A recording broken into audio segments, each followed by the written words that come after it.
కనిపించినాయి. ఒకటి మాత్రం నిజమండి, జగన్మోహన్ రెడ్డి ఏ రాజకీయం చేసినా కూడా మహిళలతోనే రాజకీయం చేస్తాడు.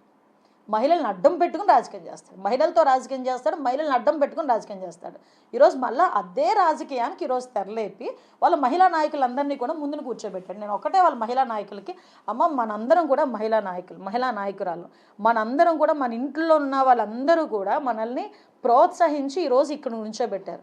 అటువంటి మహిళలకే ఈరోజు అవమానపరిచేటట్టుగా సాక్షి ఛానల్లో మాట్లాడితే మీ అందరికీ కూడా ఆ బాధ్యత ఉందా లేదా, దాని గురించి క్వశ్చన్ చేయాల్సిన బాధ్యత ఉందా లేదా, ఆత్మవిమర్శ చేసుకోండి. నేను మిమ్మల్ని ఎవరిని విమర్శించట్లే, ఎందుకంటే మీ రాజకీయ నేపథ్యం మీది, మీ రాజకీయ స్కూల్స్ మీవి.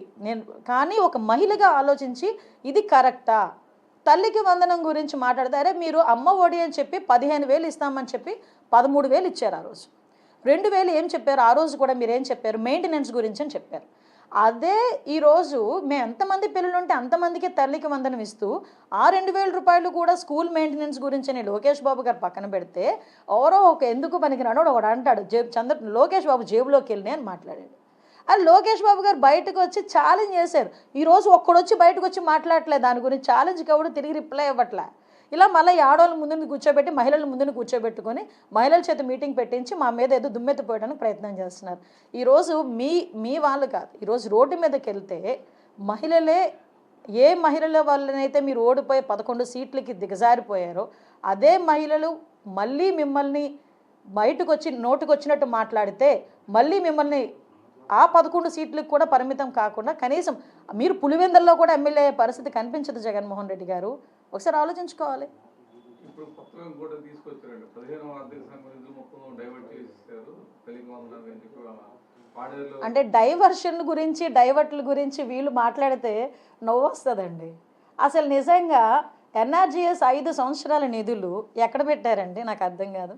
నేను మొన్న ఒక విలేజ్కి వెళ్ళి ఒక ప్రెసిడెంట్తో మాట్లాడా, ఏమయ్యా 4 సంవత్సరాలు అయిపోయింది కదా, ఇంకో 6 నెలల్లో ప్రెసిడెంట్ ఎలక్షన్స్ వస్తున్నాయి, మరి ఏం చేసావు, ఎంతవరకు ఏం చేయగలిగావంటే అమ్మ మీకు దండం అమ్మ, నిజంగా మన గవర్నమెంట్ వచ్చిన తర్వాతనే కనీసం మాకు 4 డబ్బులు కనిపించినాయి.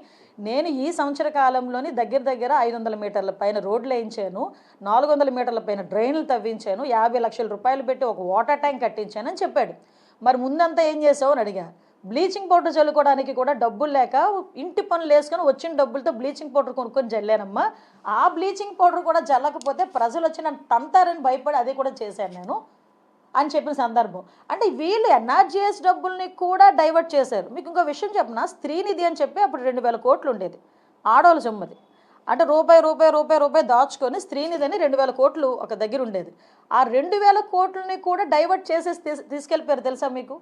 ఇంకో విషయం చెప్పనా, ఉద్యోగస్తులు ఏ ఉద్యోగస్తుడైనా జీతంతో పాటు జీపీఎఫ్ అని కొంత శాలరీలో కొంత పార్ట్ని దాచుకుంటాడు.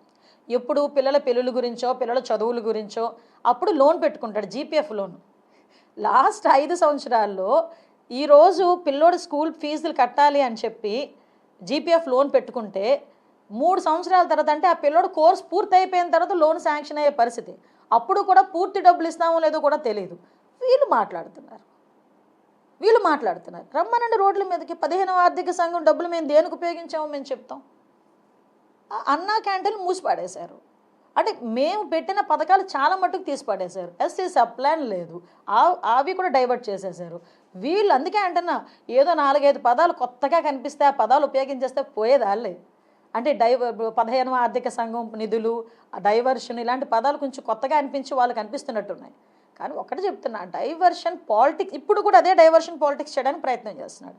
తల్లికి వందనం కింద ఇన్ని లక్షల ఖాతాల్లో డబ్బులు పడితే వాళ్ళందరూ హ్యాపీగా ఉంటే ఈరోజు ఆ రోజు ఎటకారంగా మాట్లాడు, నీకు 15,000 రా నేను చూపిస్తా, నా కాన్స్టిట్యున్సీకి రా, 5 పిల్లలకి ఇచ్చా 15,000 రూపాయలు నారా లోకేష్ గారి దయ వల్ల. 5 పిల్లలు ఒక తల్లికి, 5 పిల్లలకి 13,000 పడినాయి. నేను చూపిస్తాను ఈరోజు. దానికి అవి కుదరట్లే. ఎంత క్లియర్గా మాట్లాడాడండి పెద్ద మనిషి. నిజంగా నారా లోకేష్ గారిని చూస్తే ఒక్కోసారి ముచ్చట అనిపిస్తుంది. అందుకే ప్రతి మీటింగ్లోని కూడా నా సోదరుడు అని నేను ఓన్ చేసుకుంటా. నిజంగా చెప్తున్నా, నా సోదరుడు అని నేను ఓన్ చేసుకునే కారణం ఏంటంటే ఎంత క్లియర్గా ఒక వాట్సాప్ పెట్టి ఏ తల్లికైనా డబ్బులు రాకపోతే ఎందుకు రావట్లేదు ఒక్క సమస్యను మాకు పెట్టండి, వాట్సాప్లో పెట్టండి చాలు మీ సమస్యను పరిష్కరిస్తానన్న నాయకుడు, దమ్మున నాయకుడు ఎవడున్నాడండి నీ రాజకీయ దీని సంవత్సరాల రాజకీయ చరిత్రలో? నా సోదరుడు ఈరోజు లోకేష్ బాబు గారు అది కూడా ఒక ఎక్స్పెరిమెంట్లా కాదు, అది నిజంగా ఆ దమ్ముండాల నాయకత్వం.